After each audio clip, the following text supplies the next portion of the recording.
Army chief general Qamar Javed Bajwa کی مدت ملازمت نومبر میں ختم ہونے جا رہی ہے۔ آنے والے ہفتوں میں یہ بحث زور پکڑے گی کہ سینئر افسران میں سے ان کی جگہ کون لے گا۔ کہنے کو آرمی چیف وزارت دفاع کے ماتحت ایک اہم افسر ہوتے ہیں، لیکن پاکستان میں روایتی طور پر وہ سیاست، معیشت اور خارجہ پالیسی کا تعین کرتے آئے ہیں۔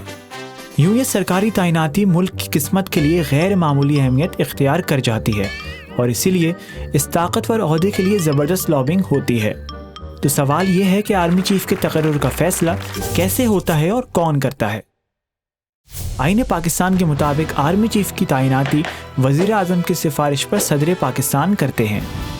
روایت کے مطابق GHQ 4 سے 5 سینئر ترین لیفٹیننٹ جنرلز کی فہرست ان کی کیریئر فائلز کے ساتھ وزارت دفاع کو ارسال کرتے ہیں۔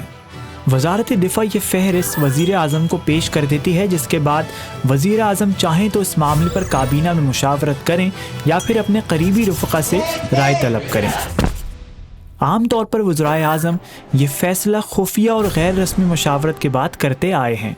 پاکستان میں سن 1972 سے اب تک تعینات ہونے والے 10 سپہ سالاروں میں سے 5 کی تعیناتی میاں نواز شریف کے حصے میں آئی، لیکن ان سمیت کسی بھی منتخب وزیر اعظم کا تجربہ اچھا نہیں رہا اور آنے والے سپہ سالاروں نے خود انہی کو چلتا کیا۔